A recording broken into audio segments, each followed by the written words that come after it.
السلام عليكم. هسه ان شاء الله نشرح شو بحر المتقارب. كالعادة مفتاح البحر شو؟ عن المتقارب قال الخليل فعول خليل فعول فعول فعول فعول.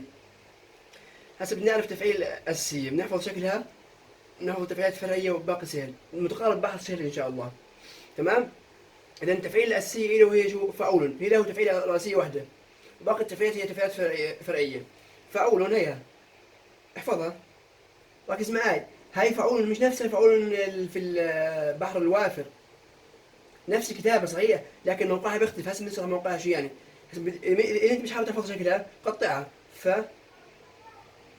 عو لون صح، فاء حرف قصير، عول طويل، لون طويل. هي إذا فعول بحر طويل، عفوا فعول هي التفعيل الرئيسية من البحر المتقارب. إلى صور شو فرعية. أول صورة إلها فعول، ركزوا معي. فعول كيف أقطعها؟ فعول، هيك كيف بكتبها؟ فعول، قصير طويل قصير صح. هي احفظ شكلها. اول تفعيله فعول، احفظ شكلها. بس اذا انت حفظت شكل التفعيله بتحل البحر كامل. دائما لما تشوف هاي التفعيله، شو يعني تفعيله؟ هاي تفعيله فعول. التفعيله الثانيه فعو، بس هاي شكلها فعو، فقط فعو، احفظها. قصير فعو. التفعيله الثالثه وهي شو؟ فعول، هاي شكلها. طب في ملاحظه، احنا قلنا شو الحرف الواحد المقطع القصير شو بنعطيه؟ بنعطيه آه شحن صح؟ صحن صح؟ الحرف المقطع الطويل طويل شو بنعطيه؟ شحطة صح؟ طيب في مقطع بيجي بتكون من ثلاث أحرف، الطويل بتكون من حرفين والمقطع القصير بتكون من حرف واحد. في مقطع بتكون من ثلاث أحرف. هذا المقطع الذي يتكون من ثلاث أحرف نرمز له بشحطة ودائرة هنا. مثلا كلمة ضال، ضال هيا. هسه انت فعليا ما وقفتش، بتقدرش تقول ضا، خطا، بتحكي ضال صح؟ ضال، ضال تمام. في كلمه ضال هنا مقطع لا هو طويل ولا هو قصير، مقطع بيتكون من ثلاث احرف. دائما عندنا المقطع في اللغه العربيه اما حرف واحد او حرفين. يتكون من ثلاث احرف المقطع. ماذا نرمز له؟ نرمز له هكذا، شحطه مع دائره، شحطه مع دائره هكذا. تمام. اذا فعول، فعول هي فعول، هي عول، في عندك واو ساكن هون، عول. هاي مقطع طويل، مش مقطع طويل، مقطع تكون من ثلاث احرف. والذي يتكون من ثلاث احرف ماذا نرمز له؟ نرمز له بهكذا، شحطه مع دائره. تمام. اذا فعول. اذا عندك اول شيء تفعيل رئيسيه هي فعول، بحر المتقارب. عندك تفعيلات فرعيه فعول، هي شكلها فعول، فعو، فعو، هيك فعو. وفعول هي اللي تحمل المقطع شو؟ الثلاثي. تمام. هسه في ملاحظه، تفعيلة فعول تأتي فقط في الحشو والعروض. قلنا شو الحشو؟ كل التفعيلات باستثناء تفعيلة العروض وهي التفعيلة الأخيرة من الشطر الأول، باستثناء تفعيلة الضرب وهي التفعيلة الأخيرة من الشطر الثاني. تمام؟ هسا فعو تأتي في عروض الضرب. تفعيلة فعو هاي التفعيلة فقط تأتي في نهاية الشطر الأول تفعيلة العروض، وأيضا تأتي في نهاية الشطر الثاني فقط تفعيلة الضرب. تفعيلة فعول هذه تفعيلة فقط تأتي في تفعيلة الضرب. شو تفعيلة الضرب؟ تفعيلة الضرب هي التفعيلة الأخيرة في البيت، أو هي التفعيلة الأخيرة في الشطر الثاني. إذا فعول فقط تأتي في تفعيلة الضرب. طبعا احفظوا التفعيلات، احفظوا شكلهم مشان تحلوا أي سؤال. هسا البحر المتقارب يأتي تاما ويأتي مجزوعا. قلنا تاما، شو يعني تاما وشو يعني مجزوعا؟ تام الوافر كان بيتكون من ست تفعيلات، ومجزوع الوافر كان بيتكون من اربع تفعيلات. بينما المتقارب التام بيتكون من ثمان تفعيلات، والمجزوع يتكون من ست تفعيلات. يعني بتشوف بالفعل بالبيت شعر كامل ثمان تفعيلات. يعني انت اكيد هتكون عندك اربعه في سطر البيت، سطر يعني شو يعني سطر البيت؟ الشطر الاول. اربعه في العجز، عجز البيت شو يعني السطر الثاني. تمام. هون ست تفعيلات، ثلاث تفعيلات في الصدر، صدر البيت الشطر الاول، وثلاث تفعيلات في العجز. تمام. هسا اول سؤال كالعاده قطع. حكينا بنكتب كتابه عرضيه، بنحط صحن شحطه، بعد ذلك بنشوف شو تفعيلات المعنى ونحدد نوع البحر، ونحط اذا كان مجزوء ولا تام. هسا دائما بنقطه ثانيه، زي ما قلنا في التعريف الشمسيه للفظ اللي تعرفي على القمرية اللي حكينا تلفظ باللام، دائما الحرف الأخير اللي قبلها بكلمة تحذف أهم واصل منه بصير لفظ مباشر. الحرف الأخير في الكلمة نقوم بإشباعه ببيت الشعر. عندك مثلا النون، تنوين بشكل عام نقوم ببدال النون نون ساكنة، وهكذا. القواعد ذكرناهم هنا. لا إن كنت فيس، نفس الشيء هون. الياء حذفناها قلنا مباشرة بين الفاء والسين. اللام حذفناها قلنا لام شمسية. السين ما فرضنا اللام إلا لام شمسية. السين مشددة نقوم بفكها حرفين، حرف ساكن سين ساكنة وشين شو مكسورة. لا إن كنت في السن، نفس نون هنا ماذا مشددة صح؟ نقوم بفكها النون ساكنة نون مكسورة. تر بل هي لا لي، الكسر نقوم بإشباعها. لا قد فقت في الحسن بدر الكمال. قطعناهم صح؟ هسه انت طلعت تفعيلات، طلعت منظر التفعيلات. هاي تفعيلة مش مر عليك، وهاي وهاي وهاي وهاي التفعيلة يا سيدي، وهاي التفعيلة وهاي التفعيلة وهاي التفعيلة. هاي التفعيلة رجعنا على الصور هون. هاي التفعيلة مش نفسها هاي، نفسها صحيح؟ هاي التفعيلة نفس التفعيلة هاي. إذا شو نوع التفعيلة؟ فعول. بحط فعول. هاي نفسها فعول، هاي نفسها فعول، وهاي نفسها فعول، وهاي التفعيلة فعول نفس التفعيلة فعول. البيت اللي يتكون من تفعيلة فعول شو نوعه؟ احنا قلنا فعول تفعيلة رئيسية صح؟ شو بحر المتقارب؟ كم آية تفعيلات بحر المتقارب؟ كم آية تفعيلات هون؟ 1 2 3 4 5 6 7 8. يعني كم تفعيل؟ 8 تفعيلات. لما يكون عندك البحر يتكون من البيت يتكون من 8000 تفعيلات، شو نوعه؟ تام. إذا بحر متقارب تام أو تام المتقارب. هنا ص حو نون تو سا في رو في هل عو يو نون. نقوم بإشباع الضمة صح؟ الحرف الأخير. وتح سو رو من بعد أقطارها. هاي التفعيلة طبعا نقوم بفصلهم هيك. حط شحطة. هاي التفعيلة نفسها قبل شوي صح؟ شو هي؟ فعول. تمام؟ هاي التفعيلة فعول شحطة. هاي التفعيلة وهاي التفعيلة تمام. هاي التفعيلة مش مر عليك؟ صحن شحطة صحن. ارجع هون. هيا شو هي؟ فعول. هاي فعول، هاي فعول. ركزوا معي. هاي فعول نفسها قبل شوي، احفظوها. هاي فعول نفس الشيء نقوم بفصلهم. هاي شو هي؟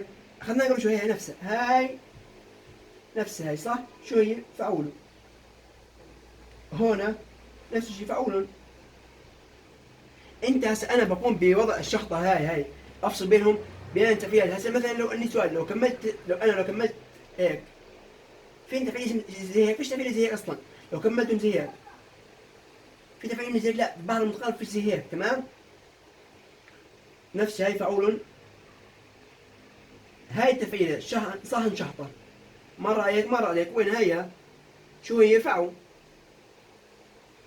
لو لاحظت شغله انه فعو احنا قلنا وين تيجي؟ في العروض الضرب صح؟ فعو هون موجود واخر تفعيله. اخر تفعيله شو هي؟ فعو صح؟ شو اخر تفعيله بتكون؟ تفعيله الضرب. اذا فعو هي تفعيله الضرب هون فعليا. فانت كل حكي طبقناه نفس الشيء. هون مثلا كلمه فعولوا، هي فعولوا قبل شوي وين اجت؟ اجت في العروض او في الحشو. اجت وين؟ في الحشو. احنا قلنا الحشو كل التفعيلات باستثناء تفعيله العروض وتفعيله الضرب. هاي تفعيله العروض وهي تفعيله الضرب.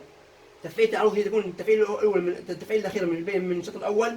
تفعيل الضرب التفعيل الأخيرة من الشطر الثاني.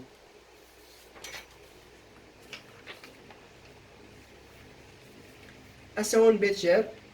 طبعا يا شباب أنا بحكي شو؟ أنا بقطع مباشرة بناء إنكم درستوا الدرس الأول، طبقتوا كتابة عرضية فهمتوه صح؟ فأنا بحل مباشرة كأني بقطع عرضيا بذهني، بحط بدلها شو؟ صحن شحطة صحن شحطة وهيك. هنا وخب ب تو ملك ك أن نن نو جو ما تف نفسي هون شو كأن أن مشددة الأولى أن ن مشددة مفتوحة الثانية نفسي النجوم الشمسية تحذف كأن نقل مباشر من أن الثانية النون الثانية النون الأولى هون نفس النجوم النون فيها مشددة النون نفس النون ساكنة نون متحركة ما تفضي إي لي ها بي أس رها نفس الشيء هاي تفعيلة فعول هاي تفعيلة فعول هاي تفعيلة فعول هاي تفعيلة فعول صح؟ فعول طبعا انتوا صرتوا حافظين الشكل فعول فعول فعول هون مثلا كلمة هاي لا طبعا شو نوعه؟ بحر متقارب كم تفعيلة فيه؟ 1 2 3 4 5 6 7 8 8 تفعيلات إذا هو تام هنا لا نا صا حي بن التنوين بس بصبح نون صح؟ لم يزل ساكن هي أصلا مثل كيف السؤال يعني يو عل لي لو نا بالأمل فعول فعول فعول فعول فعل شو نوعه؟ بحر متقارب كيف عرفت من خلال التفعيلات هون صح؟ والله فعل تمام؟ كمان التفعيلات 1 2 3 4 5 6 6 لما كنت 6 تفعيلات شو هو؟ يكون بحر متقارب مجزوم. هسه السؤال الثاني وهو سؤال مهم ايضا بيجيب لك بيت شعر كامل هو بيكون دمج لك الشطر الاول مع الشطر الثاني شو بحكي لك؟ بحكي لك افصل لي بين كل شطر فزي ما اتفقنا بنقطع عرضيا بعدين بنحط تفعيلات او نعرف شنو البحر بعدين نحط تفعيلات بعدين نرجع نقرا مره ثانيه ونفصل في البيت العادي هنا اي ذا ما دا حو هنا حرف مد يصبح حرفين صح؟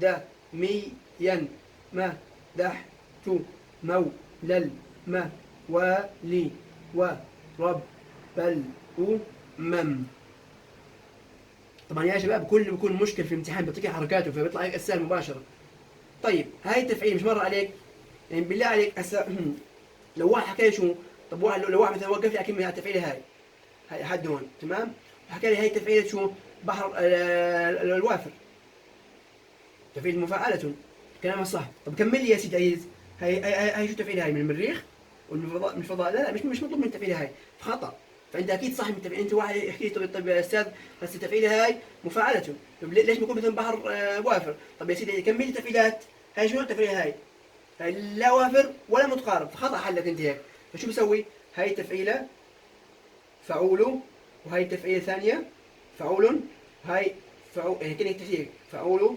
فعول فعول فعول عفوا فعل فقط لاحظوا معي انا خبطت هون كيف اخذت تفعيله هاي كامله هاي اخذت تفعيله هاي كامله هاي تفعيله فعول صح لكن لو كملت هون لو كملت انا هون فيش تفعيله صحيحه فشو بسوي باخذ التفعيله هاي فقط لحالها هاي لحالها هاي فعول وببدا من هون هاي فعول شهطه فعول فعول فعول فعول تمام هاي هون 4 تفعيلات وهون 4 تفعيلات 8 تفعيلات اذا شو هو متقارب تام احنا كده نعرف المتقارب من خلال التفعيلات برجع بقرا اي ذا ما دا حو دا مي ين ما دح وين وقف معي التفعيل الرابعه هون نصف البيت صح وقف معي ما دح وقف معي حرف الحاء فاذا بفصل البيت الشعر من هون اذا مدحوا ادميا مدح كمل تو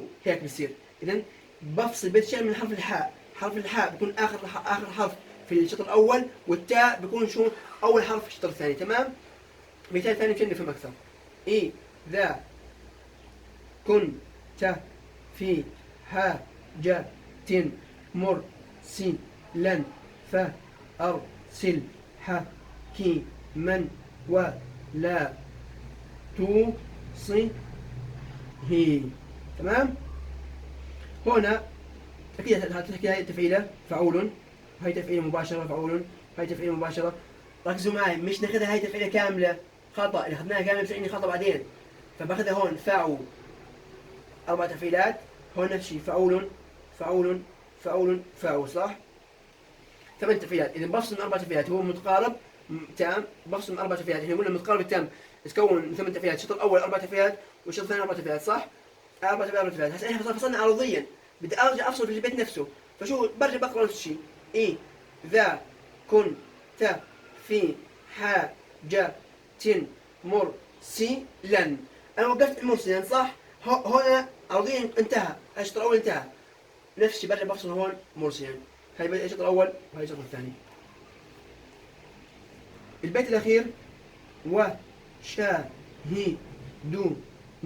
نفس التعريف وكذا والطول اللي حكيناه، وشاهدوا الورد والياسمين والمسمعات بقصابها. فعول فعول فعول فعول، بوقف هون صح زي ما اتفقنا قبل شوي، فعول فعول فعول فعول. تمام؟ كم تفعيلة؟ 8 تفعيلات، بفصل من هون. انا هيك فصلت البيت عرضيا، برجع بقرا بحدد وين كلمة اخر تفعيلة وين بتسويها في البيت، بفصل عندها. وشاهدوا الورد والياسمين، وقفت عند مين؟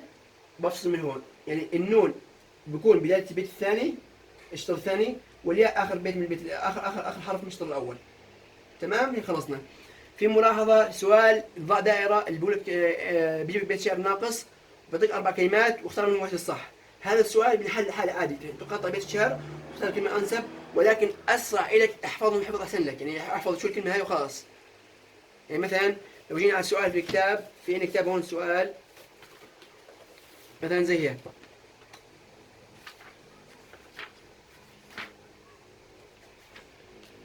هاي بحر المتقارب، هيك السؤال بيكون بيجيب لك السؤال املى الفراغ بالكلمة المناسبة يستقيم.